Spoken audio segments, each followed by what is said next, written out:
में दिखाया जाता है कि वो जो पॉइजन से ठीक हो चुका था, कि वो अपने आप को देखते हुए कहता है आखिरकार मुझे पॉइजन से ठीक कर दिया है।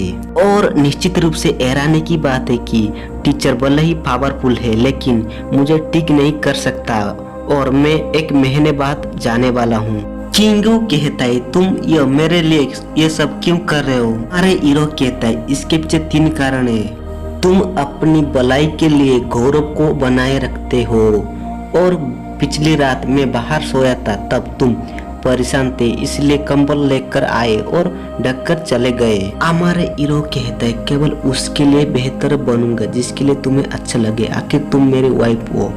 तो गाइस इस जगह पे थोड़ा सैड सा मूवमेंट होता है।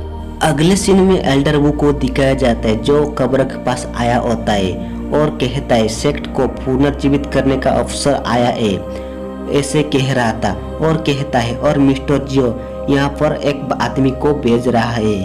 और एल्डर वो कहता है अब वो शादीशुदा है, हालांकि वो तुम्हारे अपने बेटे नहीं है, फिर भी अपनी बेटे की तरह जान बचाई। मैं पूरी कोशिश करूंगा उसे प्रोटेक्ट करने के लिए।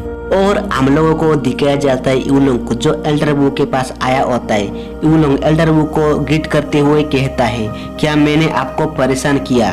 और एल्डर वू अचानक से पीछे से आ जाता है, इसे यूलोंग देख के घबरा जाता है। एल्डर वू पीछे से डरावना सा लुक देखकर कहता है क्या तुमने कुछ सुना? यूलोंग डरावना सा लुक देखकर घबरा जाता है। तुम यहाँ पर क्या कर रहे हो? एल्डर वू का जवाब देते हुए कहता है कल को वो व्यक्ति चिट्ठी लेने के लिए आने वाला है, इसलिए कुछ खबर देने के लिए मैं यहाँ पर आया था। एल्डर वो कहता है तो कल जियो सेक्ट का दूत आएगा और कल तुमको ही चुनने जाने का चांस पहले है, तुमने ही जियो सेक्ट को पुनर्जीवित किया है। ऐसे कहकर एल्डर वू वहां से चले जाता है। एल्डर वू को जाते हुए देख रहा था और डर के मारे कांप रहा था और एकदम से इविल सी लुक देखता है।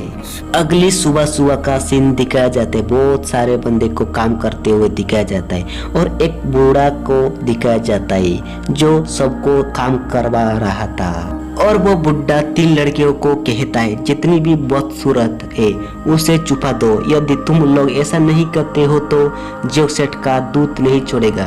और ये बात सुनकर एक लड़की हंस रहा था। और सीन शिफ्ट होता है हमारे हीरो के ऊपर जो सोते हुए दिखाया जाता है। अचानक से उठता है और कहता है कौन है वो जो लोगों को सुबह देर से सोने से रोक रहा है? कुछ महसूस करता है और कहता है अरे मेरे हाथ में थोड़ा नरम क्यों लग रहा है, ऐसा लगता है कि यहाँ बर्फ है। नीचे देखता है और उसके हाथ कांपने लगता है, डर के मारे एक थप्पड़ लगता है जिसे सुबह तरह दिखता है। दर्द के मारे कराते हुए कहता है पति पत्नी का वो उसे छू नहीं सकता है क्या? तो कल रात इस वजह से आप थके हुए थे, समझ रहे हो ना गाइस, समझ रहे हो? और डराते हुए कहता है अगली बार छुए तो समझ रहे हो क्या होगा? दर्द के मारे कराते हुए कहता है नहीं आज से अपनी पत्नी को छेड़छाड़ नहीं करूंगा, क्या मुझे इस दर्द से छुटकारा मिलेगा?